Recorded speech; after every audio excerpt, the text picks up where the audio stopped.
spent the last 3 years feeling like an idiot. I'm here to tell you why I have spent 3 years feeling like an idiot. So, I go around with the phone, and my phone, in it, I have artificial intelligence.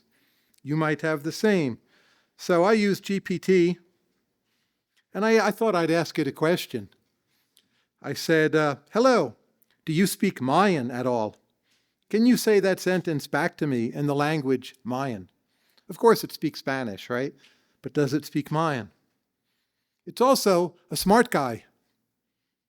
It says, hello, Mayan isn't a single language, but a family of over 30 distinct languages spoken in Mesoamerica. It then lists different kinds of Mayan. I won't try to pronounce those words. Probably all of you know them. And then it says, well, okay, it basically calls me an idiot in a polite way. And it says, I will answer your question in Yucatec Maya. And then it proceeds to do so. That is why, for the last 3 years, I feel like an idiot. Any area where I use this, it knows more than I do, and it's smarter than I am. It's not smarter in every way, but each month, sometimes even each week, it gets a bit smarter yet. So for instance, I was in Atitlan over the weekend, and I can take a photograph of a flower, a plant, a bird, whatever, and I ask my little friend here, what's that? And it tells me. Once I was in Buenos Aires, and I was at a Paraguayan restaurant. Now, I've never been to Paraguay. And in fact, a lot of the menu, it was not even in Spanish. It was in Guarani, which is the indigenous, or the main indigenous language of Paraguay. So I just took a photo of the menu, and I asked my little friend, GPT, what's this?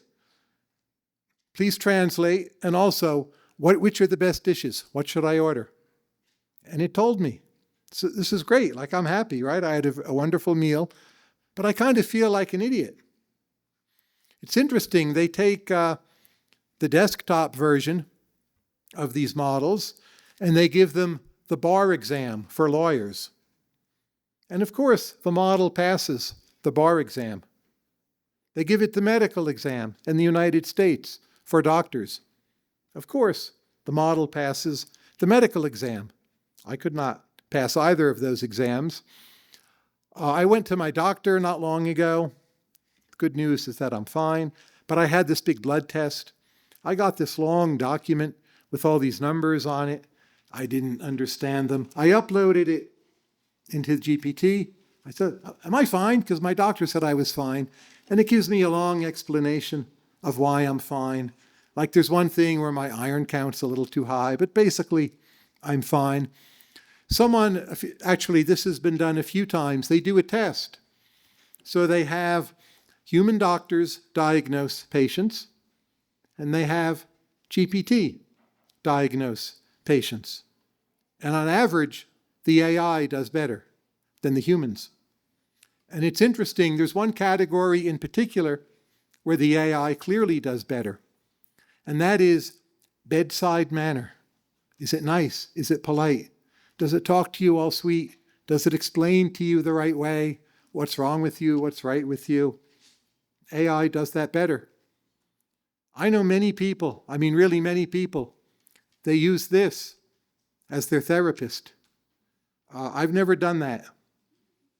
They keep on doing it. In the United States, a therapist might cost $200 an hour. It's a lot of money, right? $200 an hour. It seems crazy to me. Like, go to a friend, go to your priest, go somewhere for free. But no, people pay. But a lot of people have stopped paying, and they do this. This is always available, 24/7. In the United States, this costs $20 a month. I don't know what it costs here, probably the same, but it's not nothing, but it's not that much to have all that knowledge at your fingertips. My wife and I, we take care of a dog. The dog's fine. If there's something wrong with the dog, we take a picture of the dog, ask the GPT. So we don't have to go to the veterinarian because the GPT tells us what's up with the dog. Again, these systems aren't perfect, but as economists, we ask the comparative question, are they better than most human knowledge, including knowledge of experts? So we also use these models as our lawyer. We were going to call a lawyer. My wife retired recently, had to sign a contract for the terms of her retirement. It's a very complicated contract. My wife is a lawyer. There were some things she wasn't sure about. Who do we ask? I don't even have to tell you at this point. So it has really changed my life. But I think if you do enough of this, you start asking yourself the question, well, where's room for me in this picture? Like, what does this mean for me? And overall, I'm pretty optimistic. But I sometimes say, if you're not scared of the AI, you're not paying close enough attention. Because you face this future, I mean, you all seem to be students or some of you are faculty, but really quite soon, you will either be competing against this or working with it, one or the other. I predict that if you're competing against this, probably you will lose. Not all of you will lose. If you want to be a football player, this is no threat, not for a long time. You just go ahead and do it. But if you want to be a doctor, a lawyer, an economist, anything where you work with ideas, work with words, work on a computer screen, this will change your life. And it will change your life in a very new and different way. So if you think of myself, I'm 63 years old, and I started wanting to be an economist when I was like 13 or 14. So I've been working on being an economist for 50 years. It's a long time, 50 years. What I thought that life would be like when I was 13 or 14, and what that life is like now, it's kind of the same. It's not exactly the same, but I write things. Instead of a typewriter, I have a computer. I teach. I give talks. What am I doing now? I'm giving a talk. What did I used to do? I would give a talk. Go different places. Grade papers. Really has not changed. My students now can email me. Of course, that's a change, but the fundamentals are the same. My daughter, now she's 35. She and I started talking about careers. She was 12. That's 23 years ago. I told her about different careers, what they were like. Everything I said to her, it's still true. But we're now, for the first time in a long time, at a point where all that is changing. What it is like to be a doctor, a lawyer, an economist, a professor, work in government, will be very different. And when I say it will be very different, I don't mean it will be very different 20 years from now, though that would still affect you, but it will be very different less than 2 years from now. If I think about economics, that's where I've done most of my work. As I said, I've been studying it for 50 years. And that's gone fairly well for me. But if I set up like an artificial test, 5 questions, 10 questions, ask the AI and then ask me, who wins that competition? You're too polite to say, but I think you already know. It wins. It does not win on every single question yet. But what's striking to me is how fast these systems are improving. So about a year ago, someone tested these systems. They gave them an IQ test. I'm not sure that's a great kind of test, but look, it's what we have, right? They gave it an IQ test, and it came in at about 90, which is would be average for a human. More recently, they gave it an IQ test, and it came in at 135. It's basically a year later. Now, we don't know how fast these will improve, but if you understand something about how they are built, you will see they have the potential to improve pretty rapidly. One thing they can do is teach themselves. So you can program it, you can just tell it, Well, keep on writing tests, give yourself the test, and grade your own answers. Or you can have another AI grade the answers. Once it can grade its own answers, it can just keep on getting better. And it can keep on getting better, not exactly at the speed of silicon. That's misleading. You need to put some work into it. But it basically can learn at a pace no human can learn. And that's how it gets from IQ 90 to IQ 135 in a single year. What will it be a year from now? I don't know. Will it ever be a super genius? I suppose I don't think so. But I would say I don't know. But I do know that 1 year from now, 2 years from now, it will be noticeably smarter than IQ of 135. And it also has not quite all the world's knowledge, but all the world's knowledge that can be written down or put on video, a significant portion of that. It has read, listened to, consumed. There's a game, it's called geoguessing. Do you all know that word, geoguessing? Like someone shows you a photo, and from the photo you look at the plants, the roofs, the sky, whatever, and you try to guess where it is. No one taught this thing how to geoguess, but it turns out it's the greatest geoguesser in the world because it's seen so many images. So it just learned this skill on its own. So it does learn things on its own, which is both wonderful and a little worrying. So again, if you're going out into the labor force, I would say the most important thing to do is simply to know how to work with AI models. There's some very good news here. The first is, no one is really an expert. So you might think, oh, this is intimidating, this is terrible. There are all these geniuses out there who know this and I don't. But this is all so new. So you might today know zero. I doubt if that's the case, by the way. But even if you know zero today, you're not really very much behind. Like you're at the beginning of this. So you can catch up to the frontier. I don't know, I would guess if you apply yourself with 2 or 3 months' work, and you're just there doing what the top people are doing in terms of using this. To use this well, you don't need to be a computer programmer. I don't even think that helps.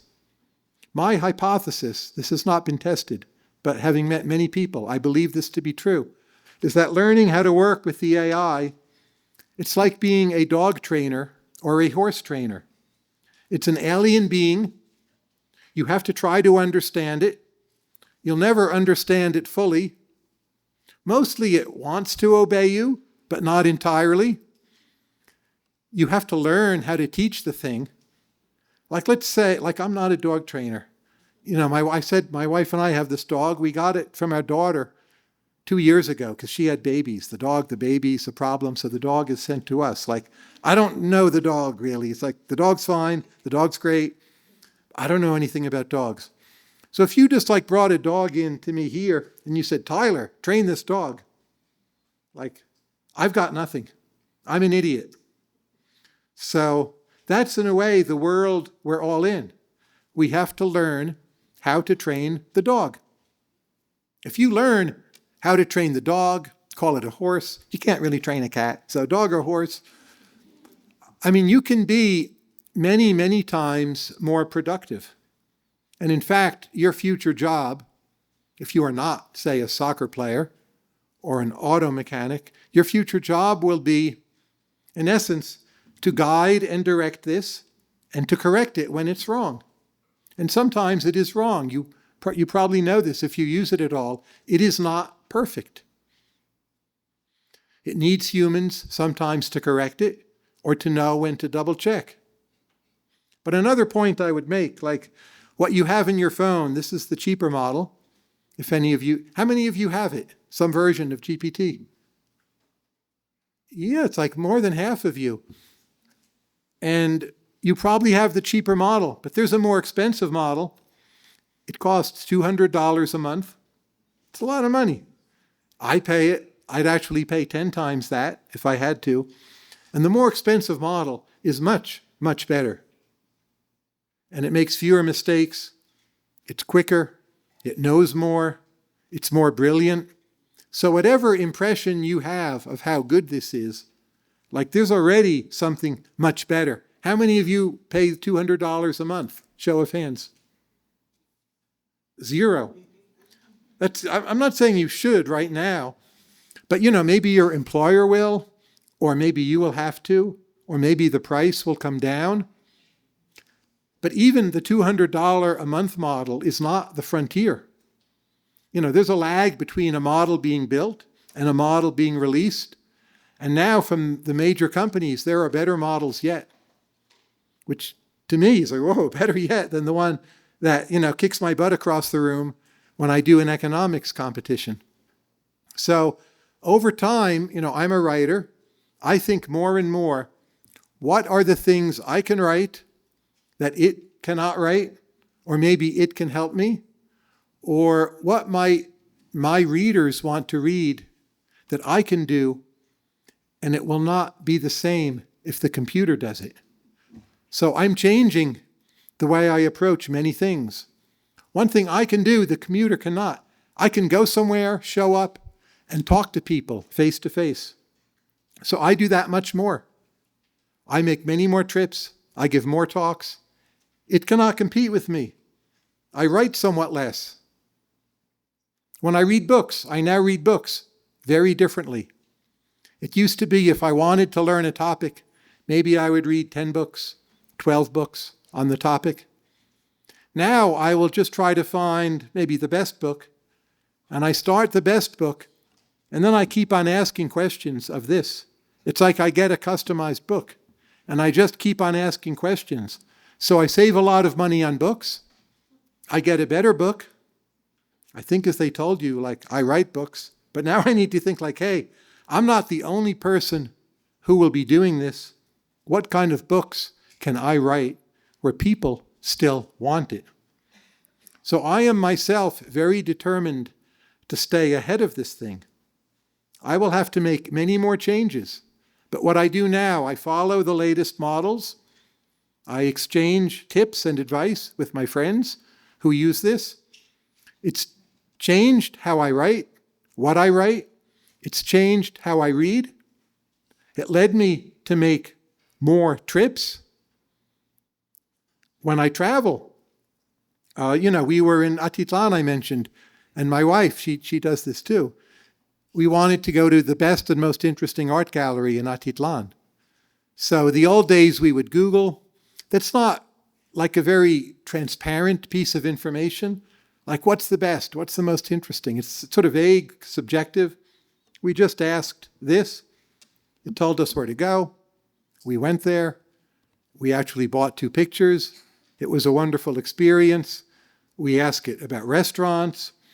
We don't necessarily travel with a guidebook anymore. We just travel with this.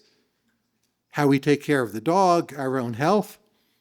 So you might think we're a little bit ahead of this trend, but this will come to the entire world. I suspect many of you are already doing similar things. It's completely changed how I teach.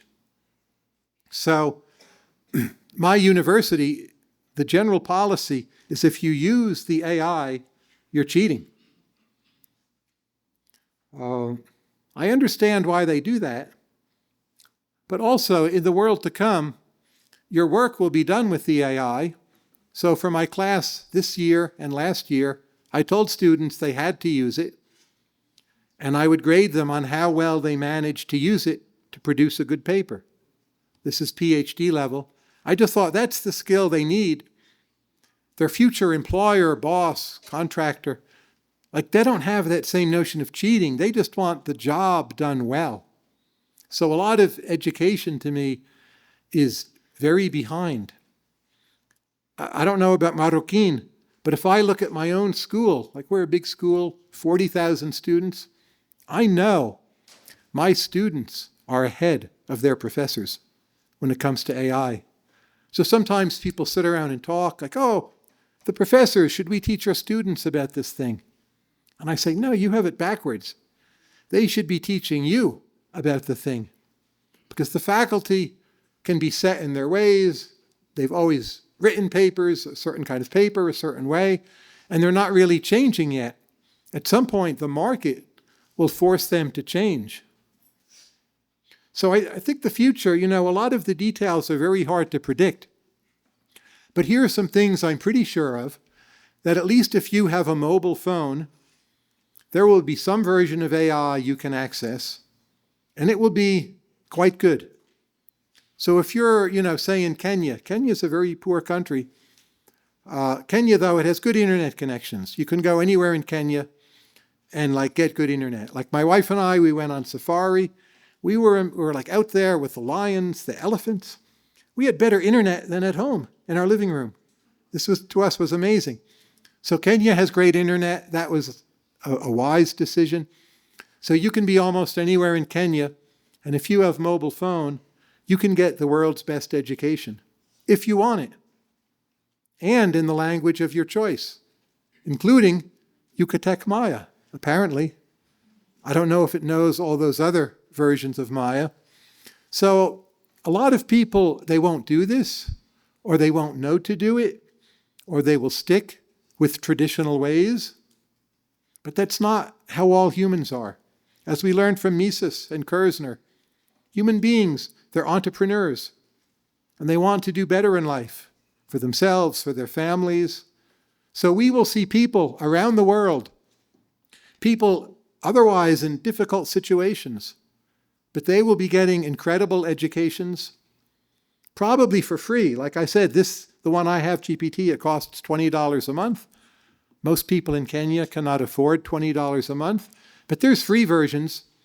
They're somewhat worse. They will get better. There's a free version from China. It's called DeepSeek. Any of you use DeepSeek?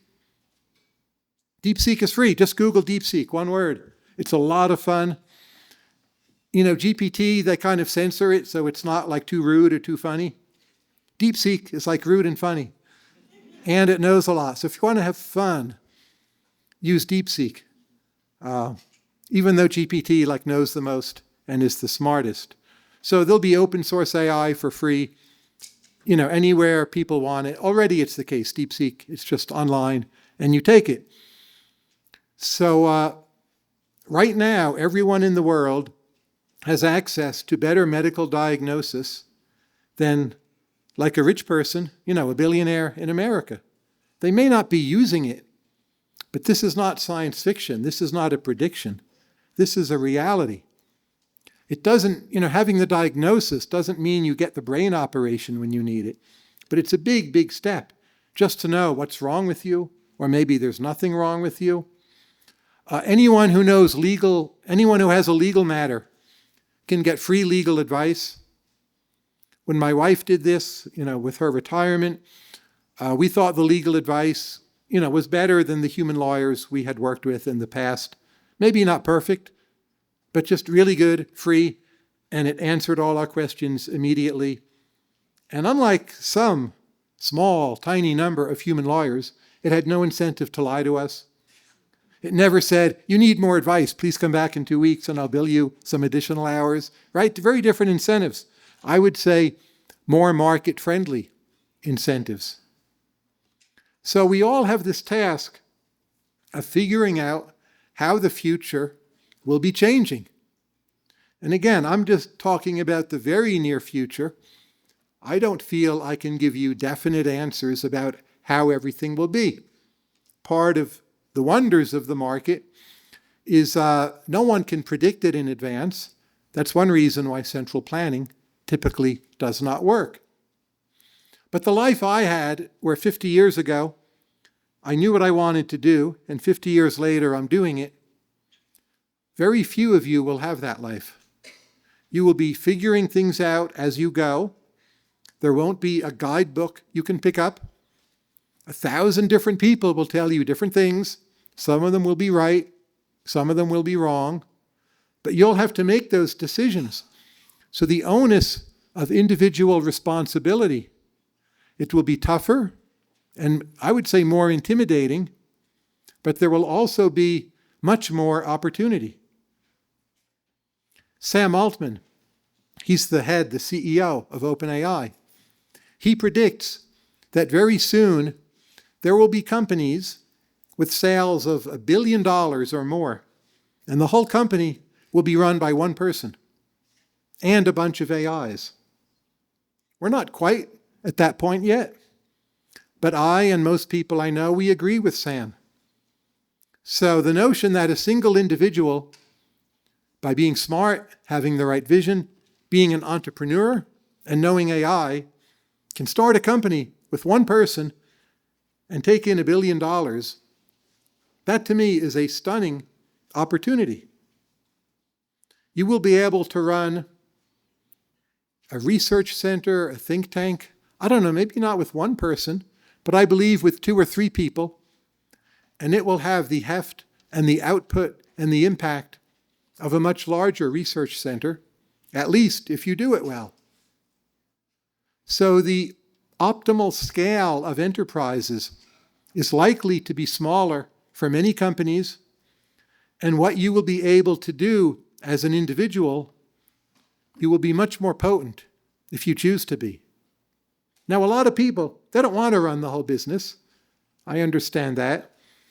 The other option is just to sit back, let other people start these businesses for you, and enjoy the gains as a consumer. That's what most people will do. That's fine. But even in that case, you probably will need some kind of job where you earn income. And the mere fact that you are smart and got good grades, that now matters much, much less than it used to. That used to be often the main thing that mattered. Like, am I smart? Do I work hard? Did I get good grades? Which kind of means you can follow instructions and not be too much, in your own mind or something. That now is greatly devalued.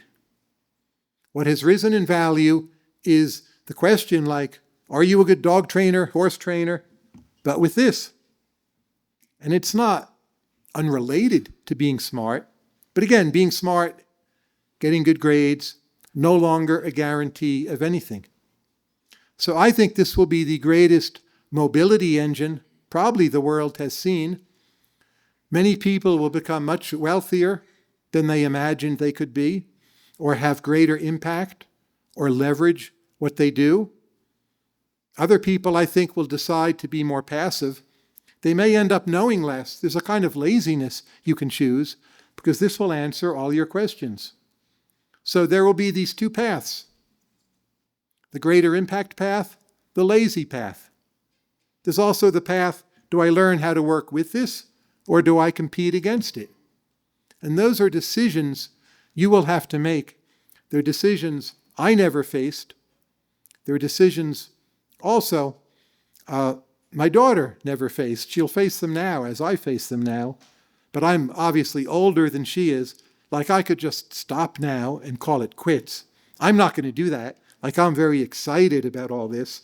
I want to be ahead of these trends and have more impact myself. But of course, a lot of people who are older, they're just going to stop, and that's fine. And I don't have to go to the doctor as much. I can ask my questions to this thing. I feel it makes me smarter. I feel when I'm in group chats. We're all in group chats, right? And it used to be people would just say, like, BS in the group chat. Is that like an acceptable word here? I won't say the word, nonsense in the group chat. Like the last year or two, the people I know, they don't say nonsense in the group chat anymore, because you can just check it and see that it's nonsense. So I wouldn't say we're fundamentally more rational, but in some ways we're a little reined in, and I would say less ridiculous. Also, the current generations of the AIs, this is more of a subjective judgment, but I think they're relatively objective. So if I think, should I ask the AI or should I look at the New York Times? To me, the AI is pretty objective. It's also the case if you ask the AI about the topics many of you have studied at Marroquín. You studied, right, Mises, Hayek, Rothbard. This is Austrian economics. Who? Yeah.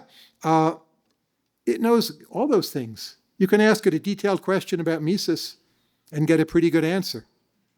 You can't do that with mainstream media. So my hope is this makes us all more objective. I'm not convinced that's the future. You could imagine further on people build AIs that are very biased and less objective. There's a good chance that happens. The constraint on that is that if you build what I would call a stupider AI, you have an AI that's stupider. So there's actually some market incentive to want the smartest AI, because it's better in other ways, and the smartest AI is more likely to be objective.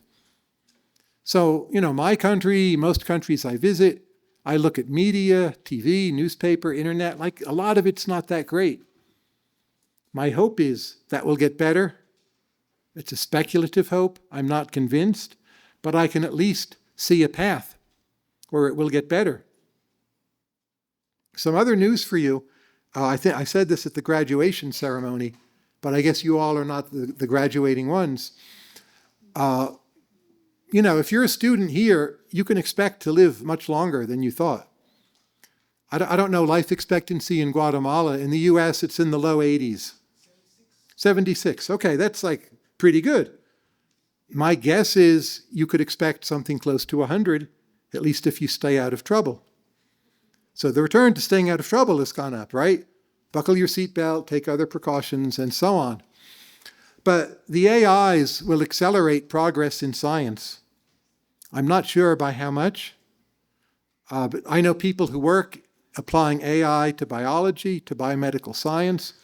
Many of them think that in the next 40 years, we can use AI, say, to model the cell, to test out ideas in the computer, and that medical science will advance much more quickly.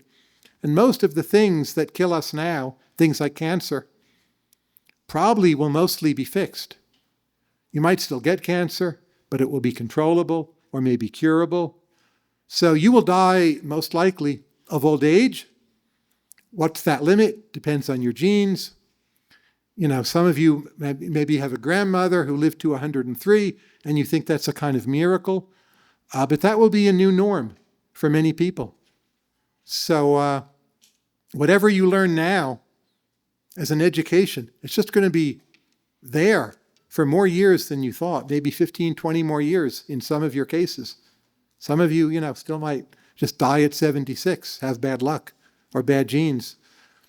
But that will make the world very different. There'll be many more old people, we hope. There's also cure for Alzheimer's, dementia. But we don't know, the different rates at which these cures arrive. It'd be great to cure Alzheimer's first. If you cure cancer first, and a lot of old people get Alzheimer's, that itself is a problem. So these are impossible to predict, but just ways in which the future will be very, very different. A lot of the unsolved theorems in mathematics we might solve. Many, central banks in economic policy making, people already, as do I consult the AI frequently. I think in my introduction they mentioned I have a co-blogger, Alex Tabarrok. I wrote a textbook with him. He and I do those videos together. Alex and I get in arguments. He's been white-pilled on AI, but our arguments are totally different now. We used to yell at each other. Now we just send each other links back and forth from the AI. The AI is on my side. It's like, no, you wrote the prompt wrong. It's on my side. That's our argument now. I told you I spent the last 3 years feeling like an idiot. That's another manifestation of that. But I think it's also a recognition of the limits of one's own rationality, of a kind of humility. You should not accede uncritically to the AI, but it is relevant evidence in any debate. And Alex and I know that. Sometimes he'll ask one model, I'll ask the other, and then, which model is better? We'll get into that debate. That's one question. You can't ask any model. What's the best model? They'll either say they're the best model or they'll just refuse to answer. So that's like the new way we argue. If one model, like if Gemini 2.5 agrees with him and Claude agrees with me, I'm like, oh, Claude's better. He's like, no, Gemini's better. That's the new argument. We're used to that now. Just a very small example of how our lives will change. For government, I think a lot of functions of government will be more and more run by AI. For the United States, of course, these will be American companies. For China, they will be Chinese companies. But for a smaller country such as Guatemala, or smaller yet, El Salvador, I think there will be big decisions to be made. So let's say you're running the education system of Guatemala, the national defense of Guatemala, the treasury of Guatemala, monetary policy of Guatemala, through an AI. You can pick the American system of AIs, or you can pick the Chinese system of AIs. It's a big choice. If you pick the American system, you are linked to us, kind of forever, in a very strong way. I don't feel entirely comfortable about that. I'm not Guatemalan, but it worries me a bit. If you pick the Chinese system, well, you're linked to them in a pretty big way. My guess is you'll end up choosing American AI systems. Like a bunch of you already have GPT, and you don't have DeepSeek, which is Chinese. You're so close to US, like it's pretty likely you're going to pick the American system. But Guatemala will become more dependent on us in a way that will have big benefits, but also may not be entirely comfortable. Because a lot of smaller countries fought very hard to attain their independence. In your case, a war against the Spanish colonials. But more generally, the US has been like imperialist. We push you around. We used to invade, did some bad things. And the world will return, I think, to some new order where smaller countries will be in the orbits of larger countries, and you will have to choose your larger country. Now, again, Guatemala has strong ties to the US, but if you're a country in Africa, you're Nigeria, you're Kenya, wherever, and you have Chinese offer, American offer, that's a big decision. And I think it will fundamentally change our world. Which AI systems will become the dominant ones? And there'll be this competition. So that's why America and China were so much racing to have the better systems. Because we know we're competing against them. US and China, of course, is a rivalry. That rivalry may help small countries, like you'll get better terms. But Guatemala may not get better terms. Like Kenya might get better terms, because no one really knows which way Kenya will go. But China might just think like, Guatemala, they're going to go with US. We're not going to really bother making them a competitive offer. So in this way, Guatemala, though it will get benefits, may not get like full market competitive benefits because you're so close to the United States. It's possible over time, small countries might be able to build their own systems, but that to me seems pretty far away. For a while at least, the main systems, US, China. For Europe, it's a problem. There is not a major European system that is a serious contender. The European Union passes a lot of laws, regulations that hinder entrepreneurship in tech and in AI. So Western Europe right now is kind of rebelling against the United States. I understand why. But that too will come to an end. So you will have these AI systems in Western Europe, probably not from China, probably from the American companies. And those companies, I wouldn't say they will have power. Power is the wrong word. But they will just have a lot of influence over ideas. They'll be like the world's major publishers, in a sense, of ideas, of words, of answers, of math. You can think of AI, if you view it historically, as a bit like the printing press. So the world before the printing press and the world after the printing press, they're very different. So with the printing press, people could read the Bible, you could write pamphlets. Even the world of Fransisco Marroquín himself, the idea of speaking up for indigenous rights, the Spanish friars who defended the rights of the indigenous people. They wrote things that other people could then read because there was a printing press, and that idea had a lot of impact. A major change in the world. With AI systems, it's like the printing press on steroids. Much smarter, very quick. Everyone has it. You can basically press a button, just talk into your phone, get any book, essay, piece of information you want. And I think that will be at least as revolutionary as the printing press. So again, this notion that we have these unbroken, highly predictable lives with your generation, and I'm sorry if you don't like it, but my truthful opinion is that is coming to an end. And I think on net, it will be a very good thing for younger people and older people. But again, the printing press brings a lot of change, a lot of disruption. These are never good things for everyone. And simply the stress of having to deal with new choices, new paths, new opportunities, a lot of people just don't like that. Like I said, it's very intimidating. And that if you're not a bit scared by the AI, you've been asleep, is maybe the most fundamental takeaway. But, we're in a world, we still have a fair degree of capitalism left. The AIs are from private companies. Those are companies that want to make money by serving their customers. Those are about the best incentives we have in this world. The AI systems will do wonderful things for us, advance science, and if we choose, make us much smarter and much, much more productive. The rest of it is up to us. And with those words, I leave you, and we move now to question and answer. Thank you all for coming and listening.